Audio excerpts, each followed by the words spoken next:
आपको बराह रास्त लिए चलेंगे जहां पर वज़ीर आज़म Imran Khan advance Islamic studies के वहां पर खिताब कर रहे हैं। For Pakistan was that it should be based on the principles of the first Muslim state of Medina, formed by a prophet, Muhammad, peace be upon him.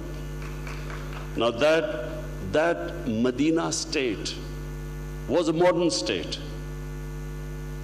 It was a state which imbibed all modern principles of the most advanced states in the world. It was based on two principles: justice and compassion.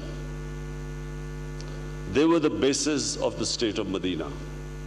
It became the first welfare state in the history of mankind. It became a state where rule of law was such that the head of the state, even the head of the state, was under the rule of law. And one big incident I always give to people, that the Khalifa, the head of the state of the time, lost a case against a Jewish citizen because the judge would not take the testimony of his son. So no one was above law. And every citizen, regardless of his religion, his ethnicity, was equal in the eyes of law. So number one was rule of law, and number two, the first welfare state in the history of mankind, where all the weak strata of society were taken care by the state. So widows, orphans, handicapped, poor people, and pensions were introduced during the state of Medina. So the old people were also taken care of by the state. So this is what the state was built upon: tolerance, justice. And that state became the basis of one of the greatest civilizations in history for the next 700 years. Pakistan was meant to emulate that state. We lost our way. We went far away from that ideal. And if you ask me why Pakistan could not achieve its great God-given potential, it's because of this fact, that nations without a vision eventually die. There is always a vision that keeps members of a human community together. When the reason why the human community should have been together, when that reason fades away, so does that nation. So my vision is to go back to the reason why Pakistan was made. Go back to the vision of Pakistan, what the founding fathers envisaged Pakistan to be. So a welfare state. Even though our country is suffering from probably its worst economic crisis, we have already embarked upon making our country into a welfare state. We've started first time health insurance in Pakistan for the weakest section of the society. We've given almost 6 million families have been given a health insurance where they can go to any hospital and get basic health care. Then we've started these shelter homes for people living on the streets. We have set up almost now 200 shelter homes where people can go and sleep, get food, and this program is going to be expanded all over the country. Then we have probably, in Pakistan's history, allocated the greatest amount of money for poverty alleviation in a program called Ehsaas. And the program envisages giving the poorest of poor cash handouts. We've increased that number.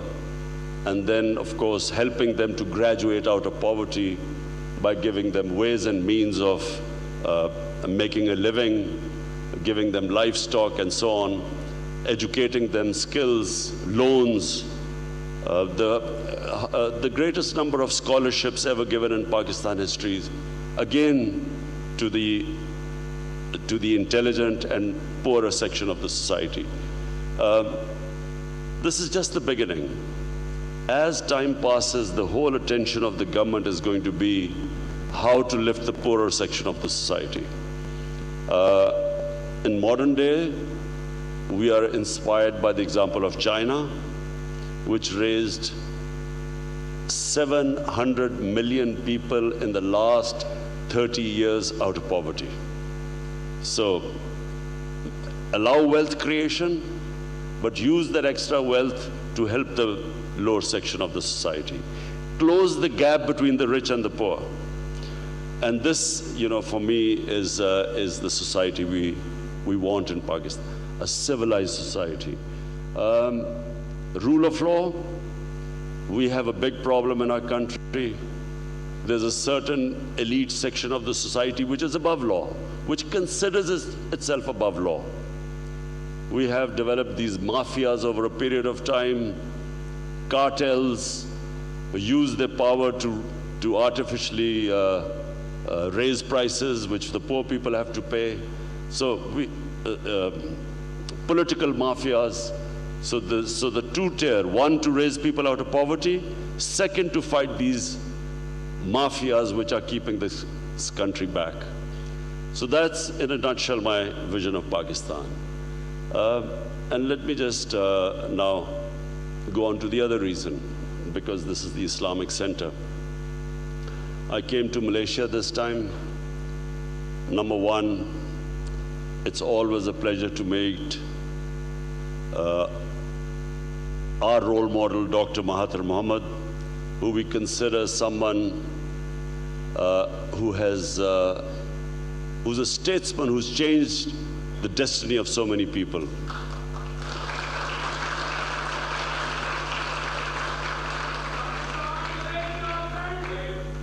We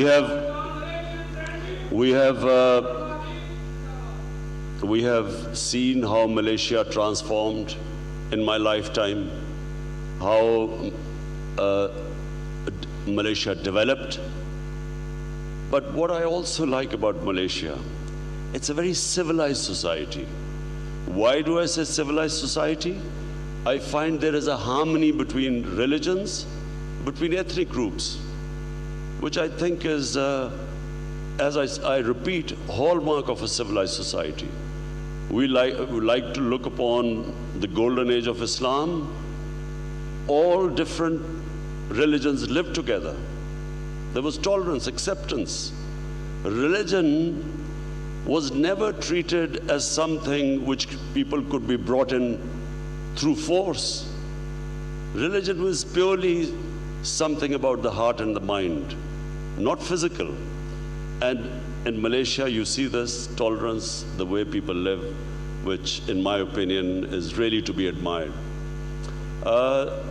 I was supposed to come here in December at the KL summit.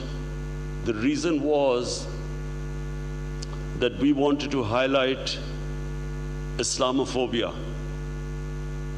Islamophobia has grown. I spent my early days playing professional cricket in England, traveling the world.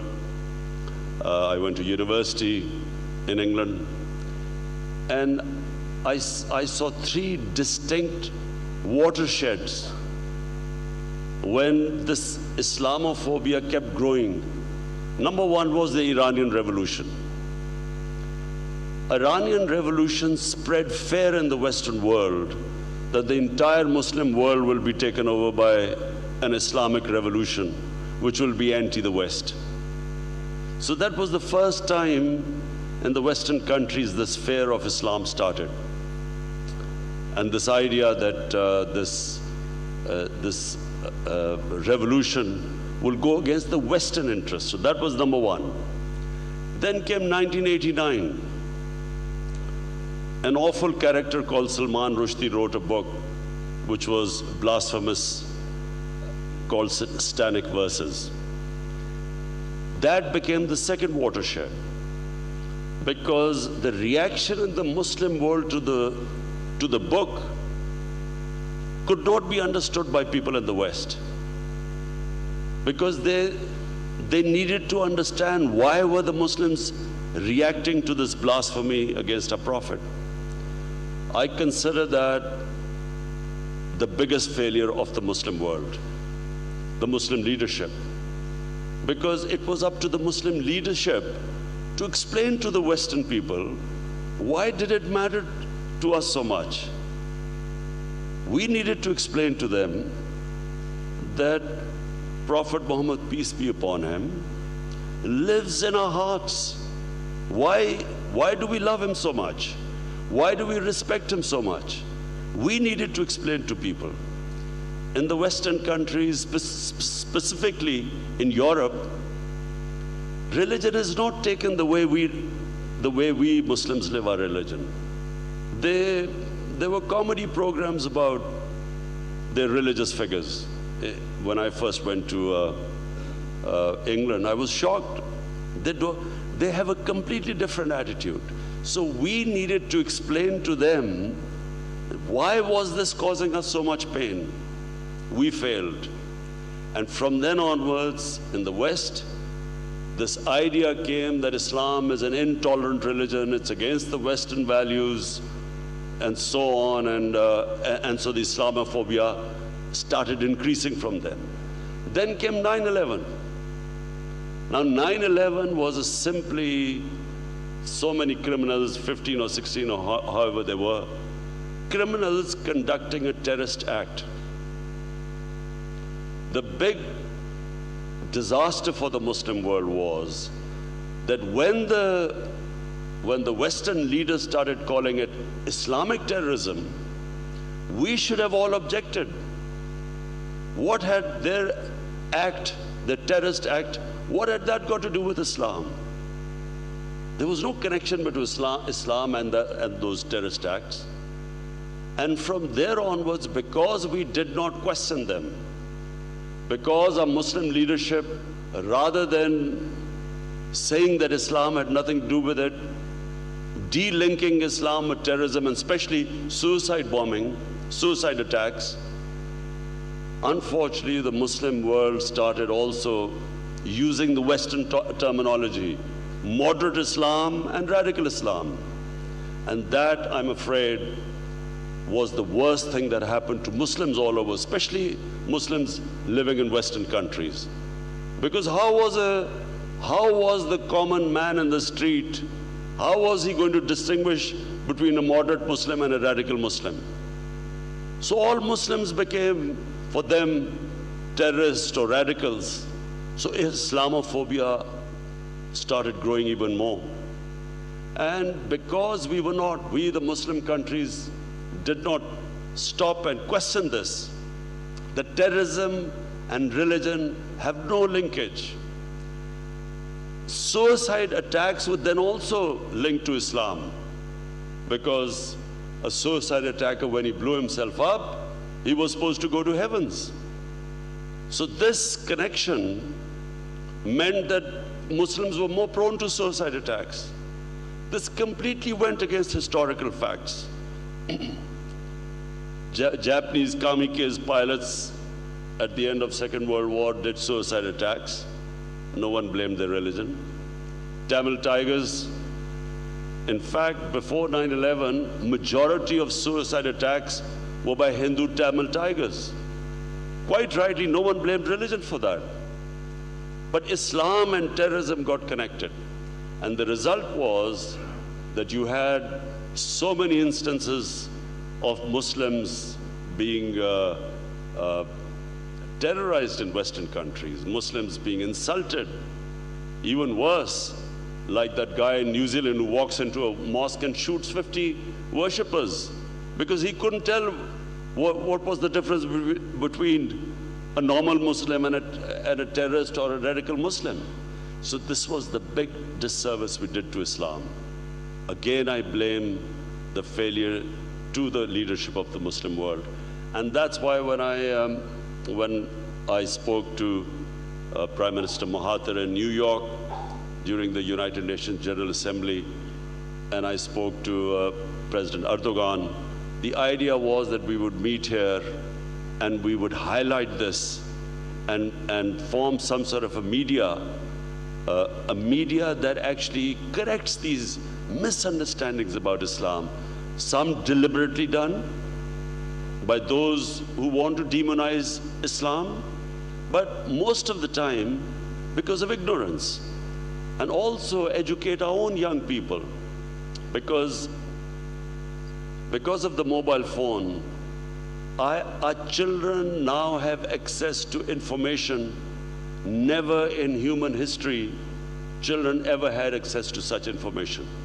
So there was a need to give the children alternate information about the history of Islam, or give them an alternate point of view, because the world is moving in a direction, and with these new technologies like artificial intelligence and big data and all this coming in, it is very important that we develop a narrative, at least give our younger generation, Muslims, at least give them an idea of what was the origin, what are the misconceptions, what is real Islam, because that way we will strengthen them.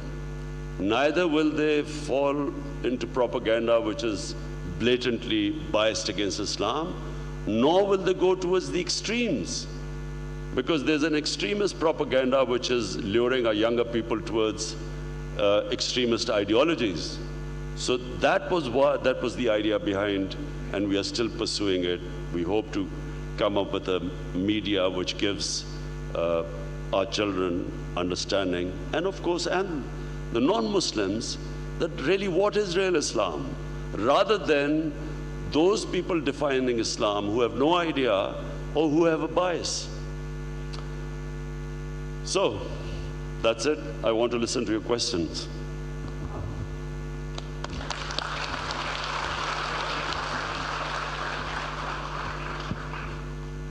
Prime Minister has kindly agreed to take a few brief questions. Time is short, so please briefly identify yourself. वज़ीर आज़म Imran Khan advance Islamic studies institute से खिताब कर रहे थे। उन्होंने कहा कि पाकिस्तान से मुताल्लिक़ क़ायद आज़म का विज़न ही मेरा विज़न है। रसूल सल्लल्लाहु अलैहि वसल्लम ने मदीने की रियासत की बुनियाद रखी। मदीने की रियासत पहली फलाही रियासत है। मदीने की रियासत में तमाम कमज़ोर तबक़ात का ख्याल रियासत रखती है। मदीने की रियासत में इंसाफ और मुसावात को बुनियादी हैसियत हासिल है। उन्होंने कहा, बदकिस्मती से हम अपनी दुरुस्त समत से हट गए। हमारी हुकूमत पहली हुकूमत है जिसने पहली बार 60 लाख ख़ानदानों में सेहत इंसाफ कार्ड तकसीम किए। इसके साथ साथ उन्होंने ये भी कहा, शेल्टर होम्स और लंगर खाने खोले गए ताकि गरीब आदमी को तमाम सहूलतें दी जा सकें। मलेशियन वज़ीर आज़म महातिर मोहम्मद हमारे लिए रोल मॉडल हैं।